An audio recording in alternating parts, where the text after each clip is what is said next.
پیغام دے رہا ہوں فاضل نوجوان، ہماری آنکھوں کا نور، دل کا سرور، مناظر اسلام، متکلم اسلام حضرت مولانا مفتی عبد الواحد قریشی صاحب۔ الحمد للہ وحدہ والصلاة والسلام علی من لا نبی بعدہ، اما بعد فاعوذ باللہ من الشیطان الرجیم، بسم اللہ الرحمن الرحیم، وما ارسلناک الا رحمة للعالمین۔ عن ابی ہریرہ رضی اللہ تعالی عنہ قال قال رسول اللہ صلی اللہ علیہ وسلم فضلت علی الانبیاء بست اوتیت جوامع الکلم ونصرت بالرعب واحلت لی الغنائم وجعلت لی الارض مسجدا وطہورا وارسلت الی الخلق کافہ وختم بی النبیون۔ رواہ الامام الہمام المسلم فی صحیحہ۔ صدق اللہ العظیم وبلغنا رسولہ النبی الأمی الکریم ونحن علی ذلک لمن الشاہدین والشاکرین والحمد للہ رب العالمین۔ نام محمد سے دلوں کو سرور ملتا ہے، صلی اللہ علیہ وسلم۔ نام محمد سے دلوں کو سرور ملتا ہے، نگاہ فکر کو تازہ شعور ملتا ہے۔ نصیب کیسا بھی ہو واسطہ احمد کا دے کے، نصیب کیسا بھی ہو وسیلہ محمد کا دیکھ کے، خدا سے جو بھی مانگے ضرور ملتا ہے۔ معزز دوستو،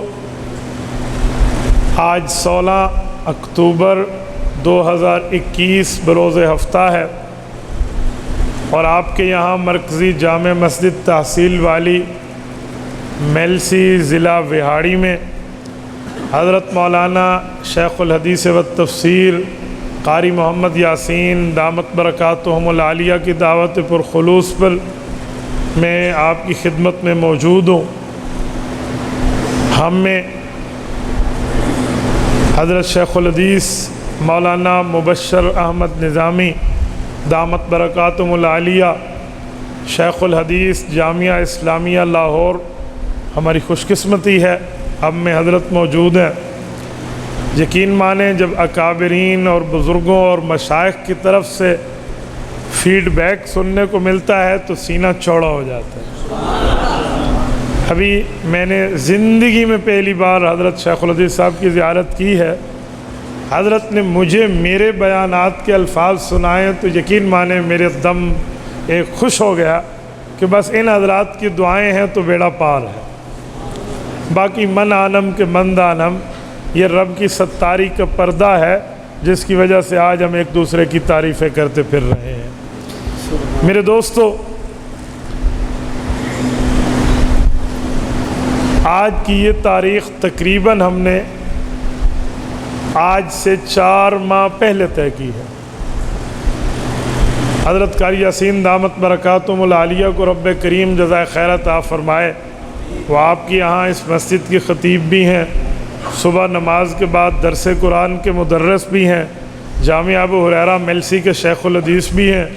حضرت ہمارے پیر و مرشد شیخ المشائخ حضرت مولانا عزیز الرحمن ہزاروی رحمۃ اللہ تعالیٰ علیہ کے خلیفہ مجاز بھی ہیں۔ بڑی نسبتوں سے اللہ نے ان کو نوازا ہے۔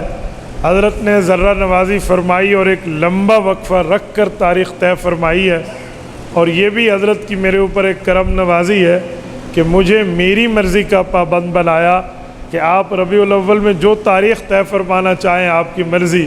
تو میں بڑی شکر اور نیاز مندی کے ساتھ آج آپ کی خدمت میں موجود ہوں۔ ہماری کانفرنس کا عنوان ہے سیرت مصطفیٰ صلی اللہ علیہ وآلہ وسلم۔ حضور پاک کا نام آئے تو بڑے شوق سے کہنا چاہیے، اور اس عقیدے اور نظریے کے ساتھ کہنا چاہیے کہ حضور پاک علیہ الصلوۃ والسلام پہ ہم درود پڑھیں گے، حضور پاک تک فرشتے لے جائیں گے۔ عقیدہ ہے یا نہیں ہے؟ اور رسول اللہ کی قبر اطہر پہ پڑھیں گے آقا نامدار جس کا عقیدہ ہے وہ ہاتھ کھڑا کرے، جس کا عقیدہ۔ جزاکم اللہ، جزاکم اللہ۔ میرے دوستو، سیرت مصطفیٰ صلی اللہ علیہ وسلم کانفرنس ہے۔ میں سیرت پاک پر چند باتیں آپ کی خدمت میں رکھ رہا ہوں۔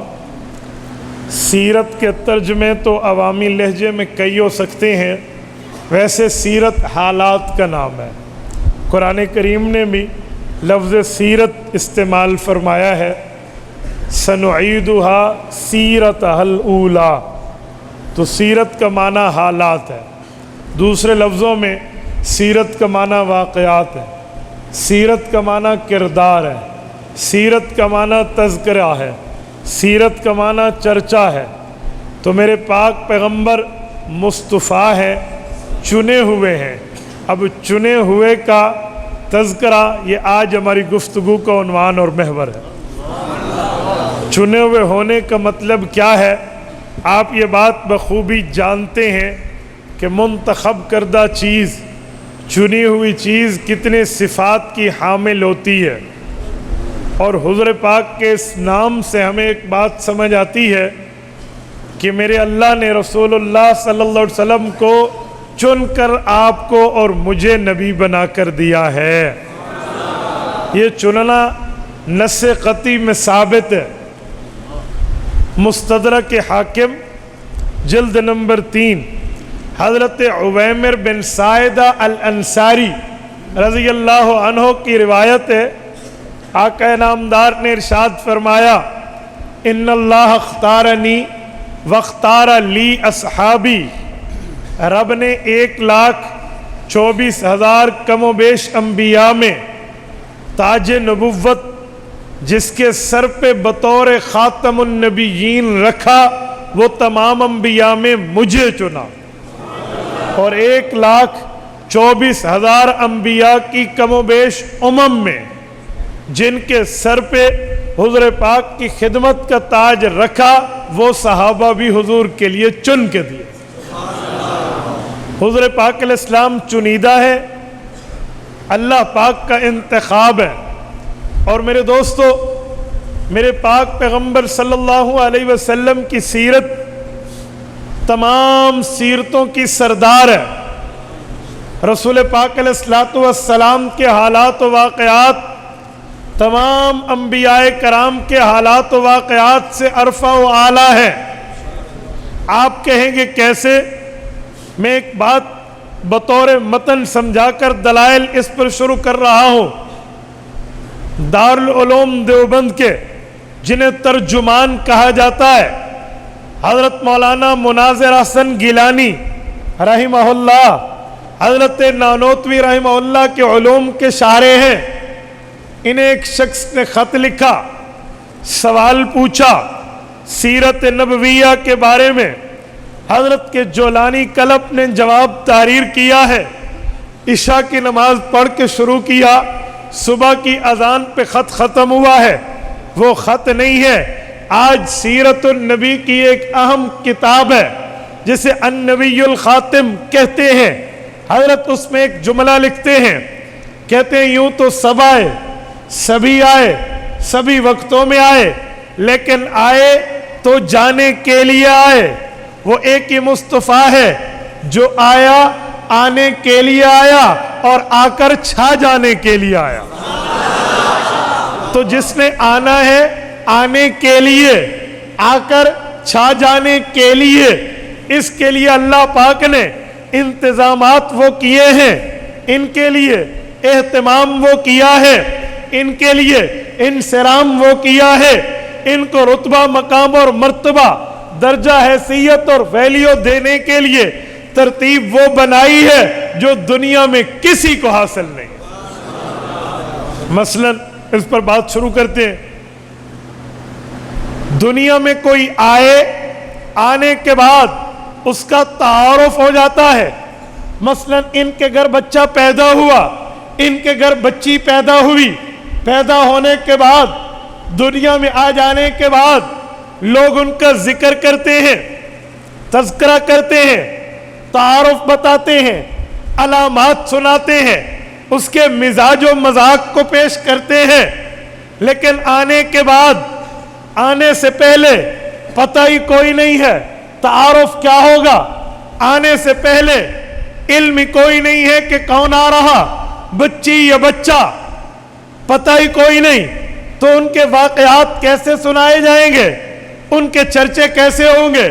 تو پتہ چلا عام طور کا فطرتی اصول ہے، آنے کے بعد تعارف حاصل ہوتا ہے، آنے کے بعد پہچان حاصل ہوتی ہے، آنے کے بعد شناسائی ہوتی ہے، لیکن میرے پاک پیغمبر اس دھرتی کے وہ اعلیٰ رتبہ رکھنے والے ہیں کہ ان کی ترتیب ایسے نہیں ہے کہ حضور پاک آئے ہو، آنے کے بعد دنیا جانتی ہو، حضور آئے ہو، آنے کے بعد اہل دنیا کو تعارف ہوا ہو، حضور پاک آئے ہو، آنے کے بعد دنیا والوں کو پہچان حاصل ہوئی ہو کہ عبداللہ کے گھر محمد الرسول اللہ آئے ہیں، حضرت آمنہ کی گود بھرائی ہوئی ہے، آنے کے بعد پہچان ہو۔ یوں نہیں ہے، حضور پاک علیہ السلام ابھی دنیا میں تشریف نہیں لائے، آنے سے پہلے دنیا واقف ہو چکی ہے۔ آپ کہیں گے کیسے؟ اس پر کئی واقعات ہیں، یقین مانے میرے لیے سلیکشن مشکل ہو رہی ہے کہ میں شروع کہاں سے کروں اور اینڈ کہاں پہ کروں، اس عنوان پر کہ حضور پاک کے آنے سے پہلے رسول اللہ سے دنیا واقف، دنیا تو چھوڑو، دنیا کے انبیاء جو دنیا کے رؤساء ہیں، دنیا کی قیادت ہیں، دنیا کے رہبر اور رہنما ہیں، وہ بھی حضور پاک سے واقف ہیں۔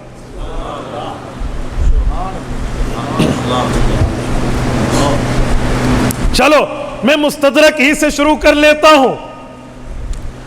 امام ابو حاکم نیشاپوری رحمہ اللہ المتوفہ 405 ہجری، آج سے 1037 سال پہلے کے آدمی ہیں،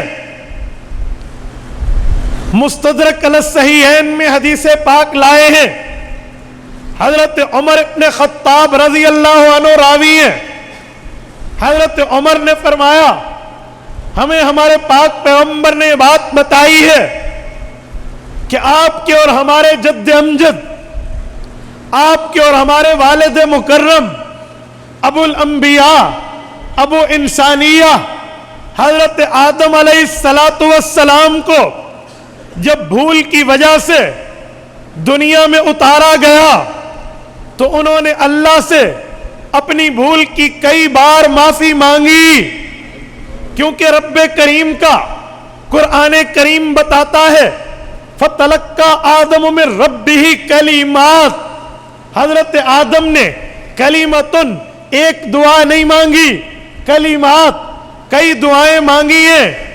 حضرت آدم علیہ السلام نے جہاں ربنا ظلمنا انفسنا کی دعا مانگی جو اللہ کے قرآن میں ہے، وہیں ایک دعا حضور پاک کے فرمان میں ہے، یوں مانگا اللہم انی اسألک بحق محمد ان تغفر لی، مولا مجھے محمد کریم علیہ التحیت والتسلیم کے واسطے اور وسیلے سے مغفرت فرما دے، بھول کی معافی قبول کر لے۔ ابھی حضور پاک آئے نہیں ہیں، آنے سے پہلے حضرت آدم رسول اللہ کو پہچان رہے ہیں۔ کوئی چرچا تو ایسا ہوگا نا جس سے ابو الانسانیت کے علم میں آ گیا، کوئی بات تو ایسی ہوگی، کوئی عنوان تو ایسا ہوگا جو حضور پاک علیہ السلام کے آنے سے پہلے صرف پہچان نہیں، اللہ کو بطور وسیلہ پیش کیا جا رہا۔ اور میں یہاں رک کر ایک بات سمجھاؤں، آپ کے ذہن میں سوال آئے گا کہ مولانا بھول چوک تو معاف ہے، اور آپ لفظ بول رہے ہیں اپنے بھول کی معافی مانگی، وہ بھول تو معاف ہے، تو آدم علیہ السلام کو بھول معاف تھی، پھر معافی کیوں مانگی؟ یاد رکھیں بھول میں بڑا فرق ہے، بھول نبی کی ہو مسئلہ اور ہے، بھول امتی کی ہو مسئلہ اور ہے۔ آپ کہیں گے کیسے؟ میں مثال سے سمجھاتا ہوں. قاسم العلوم والخیرات بانی دارالعلوم دیوبند حجت الاسلام والمسلمین حضرت امام مولانا محمد قاسم النانوتوی، اللہ اس کی قبر پہ کروڑوں اربوں رحمت نازل فرمائے. حضرت نانوتوی کے پوتے 50 سال تک دارالعلوم دیوبند کے محتمم قاری محمد طیب قاسمی رحمہ اللہ، بات ان کی ہوگی، لفظ میرے ہوں گے، مفہوماً سمجھانے لگا ہوں. فرمایا لوگو تم کہتے ہو بھول معاف ہے، تو کہا جی دو باتیں ہیں. نمبر 1، اگر بھول معاف ہے تو مجھے سوال کا جواب دو. ایک آدمی روزے سے ہے اور روزے میں بھول کے کھا لیتا ہے اور روزے میں بھول کے پانی پی لیتا ہے. میلسی کے دوستو مجھے ذرا ہوش سے جواب دیجئے، اس بندے کا روزہ ٹوٹے گا؟ بولیے بولیے، سب بولیے، باہر والے بھی بولیے. بھول کے کھانے پینے والے کا روزہ ٹوٹے گا؟ نہیں، کیونکہ بھول، بولیے بولیے، بھول ہے معاف ہے. اچھا پکے رہنا، بھول معاف ہے. میں ایک مثال اور پیش کر رہا ہوں. نماز کی اگلی صف ہے، ایک بندہ نماز پڑھ رہا، مولانا آئے، آ کر انہوں نے سمجھا یہ نماز میں نہیں ہے، حالانکہ وہ نماز میں تھا. انہوں نے کہا بھائی جماعت کا ٹائم کیا ہے؟ اس نے کہا عصر کی جماعت 4 بجے ہے. جواب دیا حالانکہ نماز میں تھا، بھول گیا کہ مجھے بولنا نہیں ہے، لیکن بھول کے نماز میں جواب دے دیا. ایمان سے بتائیے اس کی نماز ہو جائے گی؟ نماز ہو جائے گی؟ کیوں؟ بھول تو معاف ہے. بھول تو معاف ہے. ابھی آپ نے کہا روزہ بھول کے روزے میں کھا پی لیا، اجی معاف ہے، روزہ ہو گیا. میں نے کہا پکے رہنا، نماز میں بھی بھول کے بات کر لی، ہو گئی نماز. وجہ کیا ہے؟ روزہ ہو جاتا ہے، نماز بچتی نہیں ہے. وجہ علوم نانوتوی کو سمجھیے، میں انہی کی بات کو پیش کر رہا ہوں. فرمایا بھول بھول میں فرق ہے. ڈیوٹیز کو دیکھو، ذمہ داریوں کو دیکھو، بوجھ کو دیکھو. کہتے ہیں کیا؟ کہ ایک ذمہ داری روزہ دار کی ہے، ایک ذمہ داری نمازی کی ہے، بڑا فرق ہے. قاری محمد یاسین صاحب نے مہمانوں کی آمد پر ایک طالب علم کو کہا بیٹا جاؤ دودھ لے کر آؤ. وہ گیا اور بھول کے آ گیا. اب قاری صاحب تو غصہ کریں گے، اے پگلے تجھے ایک ہی کام بتایا وہ بھی بھول گیا. غصے کا حق بنتا ہے یا نہیں بنتا؟ ڈنڈا مارن دے نہیں، غصے کا حق بنتا ہے یا نہیں بنتا؟ بولتے نہیں ہیں. ڈنڈے تو نہ آوے نا، بڑے بڑے لوگ چپ سی ساری قصور کوئی نہیں. لیکن قاری صاحب ایک طالب علم کو بھیجیں اور 10 کام بتائیں. ٹماٹر لاؤ، پیاز لاؤ، دھنیا لاؤ، مرچ لاؤ، گوشت لاؤ، دودھ لاؤ، پتی لاؤ اور منرل واٹر لے کر آؤ. 10 کام بتا دیے. طالب علم آیا، 9 چیزیں لایا، ایک بھول گیا. اب غصہ بنتا ہے؟ نہیں. ڈیوٹی آ گئی نا، اس کی ذمہ داریوں میں کئی چیزیں تھی، ایک بھول گیا تو چلو خیر ہے. اور پہلے کی ذمہ داری میں ایک ہی چیز تھی، وہ بھول بیٹھا تو غصہ بنتا ہے. تو میرے دوستو اسی طرح نمازی ہے، اسی طرح روزہ دار ہے. جو نمازی ہے اس کے ذمے ایک ہی کام ہے، جو روزہ دار ہے اس کے ذمے کئی کام ہے. روزہ دار روزہ رکھے گا، کھانا چھوڑ کے بھوکا رہے گا، پانی چھوڑ کے پیاسا رہے گا، تلاوت بھی کرے گا، واش روم بھی جائے گا، وضو بھی کرے گا، نماز بھی پڑھے گا، تھک جائے گا تو نیند بھی کرے گا، تجارت بھی کرے گا، حافظ ہے تو منزل بھی یاد کرے گا. مہمانوں کو بھی نپٹائے گا, دنیا داری بھی کرے گا, بہت سے کام ہیں, ان میں سے ایک بھول گیا, کھا پی بیٹھا, چلو خیر ہے, کئی ذمہ داریاں تھی, لیکن نمازی کی ذمہ داریاں کئی نہیں ہیں, ایک ہے, خاموش ہو کے اللہ سے لو لگا, یہ ایک ہی بھول بیٹھا تو نماز نہیں ہوگی.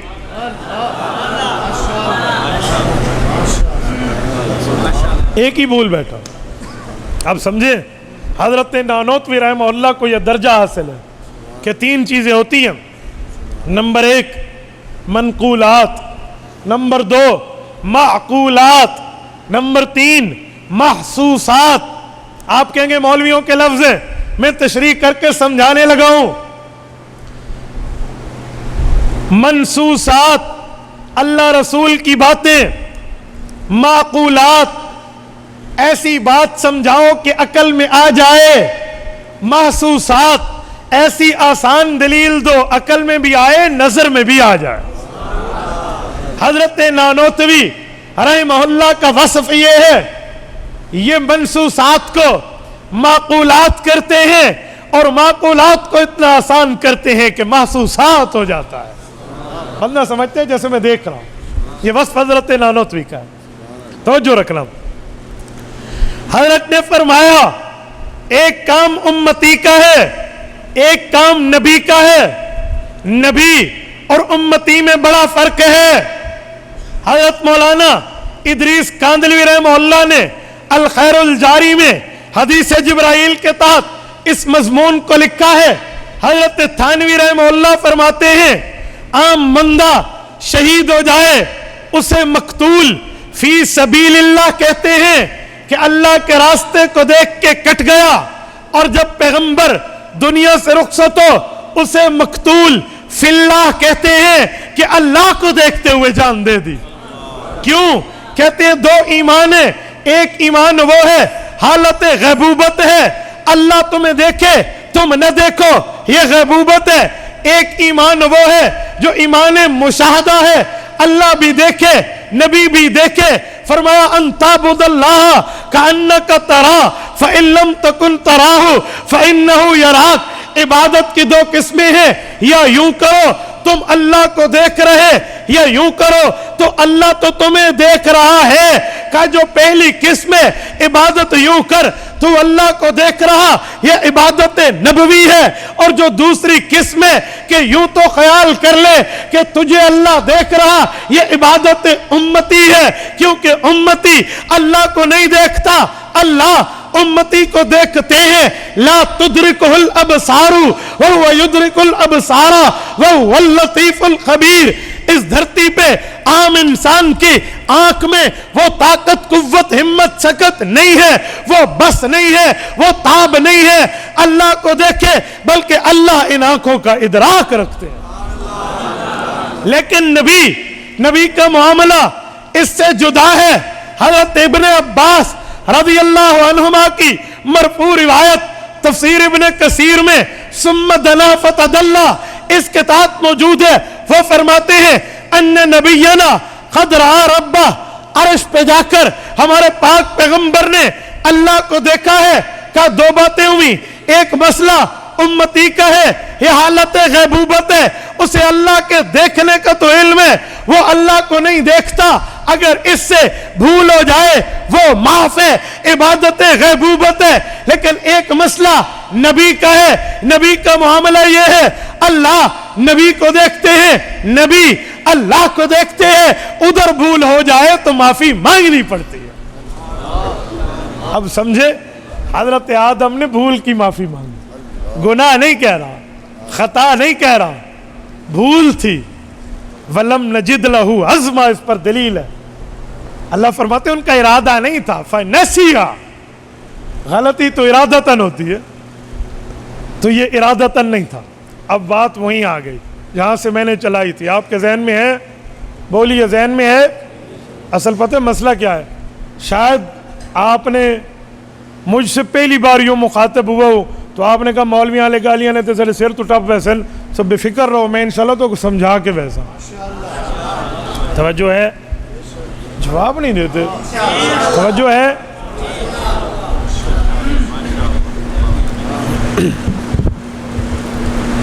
میں نے بات چلائی تھی حضور پاک وہ ہیں، آنے سے پہلے حضور پاک کی پہچان ہے، یاد ہے؟ آنے سے پہلے تعارف ہے، آنے سے پہلے شناسائی ہے۔ میں نے وہاں کہا تھا حضرت آدم علیہ السلام نے اللہ سے دعا مانگی، اللہم انی اسألک بحق محمد ان تغفر لی، مولا حضور پاک کے وسیلے سے، محمد کریم علیہ التحیت والتسلیم کے واسطے سے میری بھول کو معاف فرما۔ میں نے کہا کہاں سے تو پہچان ہوئی ہوگی نا، یہ بات تھی۔ آؤ حضرت عمر فرماتے ہیں، امام حاکم نے ذکر کی ہے، مستدرک میں روایت، حضور پاک نے فرمایا جب آدم علیہ السلام نے یہ دعا مانگی، اللہ نے فوراً پوچھا، یا آدم کیف عرفت محمدا ولم اخلقہ، اے آدم حضور پاک کو کیسے جانتے ہو، ابھی تو میں نے اسے پیدا کر کے دنیا میں نہیں بھیجا۔ کیسے جانتے؟ تعارف کیسے ہے، پہچان کیسے ہے، شناسائی کیسے، انٹروڈکشن کیسے ہے، کیسے جان رہے ہو؟ حضرت آدم کا جواب سنیں، اللہ لما خلقتنی بیدک، مولا جب تو نے مجھے پیدا کیا، ونفخت فی من روحی، روح میرے اندر داخل کی، فرفعت راسی، میں نے سر اٹھایا، فرأیت علی قوائم العرش مکتوبہ، میں نے آپ کے عرش پہ لکھی ہوئی عبارت پڑھ لی، لا الہ الا اللہ محمد الرسول اللہ۔ نعرہ تکبیر، تاجدار ختم نبوت، عظمت مصطفیٰ علامہ مفتی عبدالواحد قریشی صاحب۔ فرأیت علی قوائم العرش مکتوبہ، آپ کے عرش پہ لکھا ہوا تھا لا الہ الا اللہ محمد الرسول اللہ۔ فظننت انہ احب الخلق الیک، میں آپ کے نام کے ساتھ محمد کریم علیہ التحیت والتسلیم کا نام دیکھ کر یقین کر گیا یہ آپ کی عام نہیں اہم مخلوق ہے۔ ہو گیا نا تعارف، ہو آ گیا نا تعارف۔ اچھا رب نے کیا جواب دیا؟ فرمایا یا آدم غفرت لک ولولا محمد لما خلقتک، آدم میں نے آپ کی بھول کو معاف کر دیا، تو نے وسیلہ ہی ایسا دیا ہے۔ اور یاد رکھنا، عقیدے کی بات یاد رکھنا، اگر یہ نہ ہوتے جن کا وسیلہ دیا ہے تو تمہیں بھی پیدا نہ کرتا۔ میرا عنوان اس حدیث پر نہیں ہے، میں نے عنوان سیرت مصطفیٰ پہ کرنا ہے، لیکن لگے ہاتھوں اس پر دو جملے کہتا جاؤں، ورنہ اس حدیث میں کئی لطائف علمیہ موجود ہیں۔ میں ایک جملہ کہتا ہوں۔ نمبر ایک، حضرت آدم علیہ السلام نے حضور پاک صلی اللہ علیہ وسلم کا وسیلہ دیا تو سمجھ آیا وسیلے کے ساتھ دعا مانگنا بھی جائز ہے۔ ایک بات سمجھ آ گئی، ہم یہ نہیں کہتے کہ وسیلے کے بغیر ناجائز ہے، ہم کہتے وہ بھی ٹھیک ہے، یہ بھی ٹھیک ہے، تو وسیلے کے ساتھ دعا مانگنا بھی جائز۔ نمبر دو کہ نبی اللہ کا شاگرد ہوتا ہے، یہ عقیدہ بھی اس حدیث سے سمجھ آیا۔ وہ کیسے؟ نبی کسی سے پڑھتا نہیں ہے دنیا میں، کسی اسکول میں، کالج میں، مدرسے میں، انسٹیٹیوٹ میں، ٹیوشن سینٹر میں نبی نہیں جاتا۔